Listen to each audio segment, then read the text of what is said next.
The murky waters of the Cerrejón swamps remain perfectly still until a ripple breaks the surface, revealing a snout the size of a dinner table. A massive prehistoric crocodile rests near the bank, confident in its position as a top predator. Suddenly, the water explodes.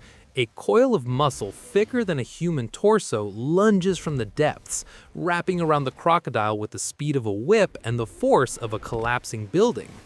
The struggle is violent but brief. The sheer, crushing power of the attacker snaps bone and collapses lungs instantly. As the predator begins to swallow its massive prey whole, the true scale of the beast becomes clear. A serpent so long its tail is still hidden in the distant reeds, while its head completes the kill. Long after the thunderous footsteps of the dinosaurs fell silent, the Earth did not become a quiet place. Instead, it grew hotter, wetter, and much more dangerous in the shadows of the equatorial jungles. During the Paleocene epoch, approximately 60 million years ago, the planet was recovering from the mass extinction event that wiped out the giants of the Cretaceous.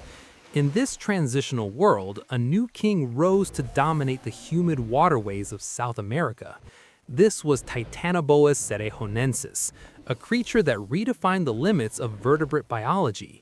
Measuring nearly 13 meters in length and weighing more than a ton, it was the undisputed master of a world that felt like a permanent sauna.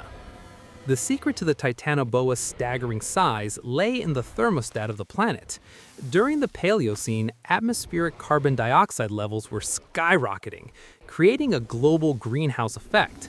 In the tropical regions of ancient Colombia, mean annual temperatures likely hovered around 32 degrees Celsius. For a cold-blooded ectotherm, these conditions were an evolutionary goldmine. Unlike mammals, which must consume vast amounts of energy to regulate body temperature, a giant snake absorbs heat from its environment. The sweltering heat of the Paleocene allowed the Titanoboa to maintain a metabolic rate high enough to support a body mass that would be physically impossible in the modern era. The hotter the world became, the larger the snakes grew. Walking through the ancient Cerrejón rainforest would have been an exercise in constant vigilance. The landscape was a labyrinth of slow-moving rivers and dense palm forests. In these swampy corridors, the Titanoboa was nearly invisible despite its massive bulk. Its skin likely bore patterns that mimicked the decaying leaf litter and shadows of the water, allowing it to lie in wait for weeks at a time. It did not hunt like a modern python or boa constrictor might, merely waiting for a small mammal. Instead, it targeted the heavyweights of its ecosystem. Large lungfish, giant turtles with shells the size of tractor tires, and 6-meter crocodiles were all on the menu. The physical mechanics of the Titanoboa were a marvel of natural engineering. Its spine consisted of hundreds of oversized vertebrae, each providing the anchor points for massive ribs and thick layers of constricting muscle. When it struck, it utilized a combination of ambush speed and overwhelming hydraulic force. Once its coils were secure, every time the prey exhaled, the snake tightened its grip, preventing the lungs from refilling. The pressure was so intense that it likely caused circulatory failure before the prey could even drown.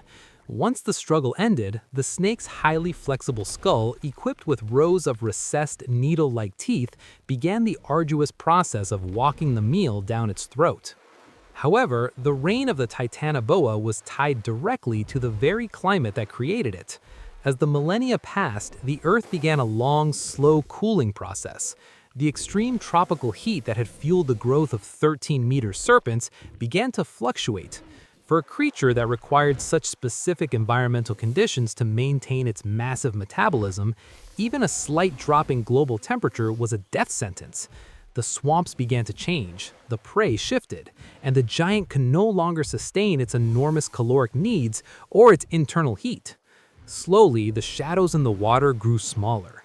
The age of the giants transitioned into the age of the resilient and the adaptable. The Titanoboa vanished into the fossil record, leaving behind only massive vertebrae buried deep within coal mines to remind the world of a time when the Earth belonged to the titans of the swamp. The legacy of the largest snake to ever exist serves as a profound testament to the power of climate over evolution, proving that even the most terrifying predators are ultimately at the mercy of the planet they inhabit.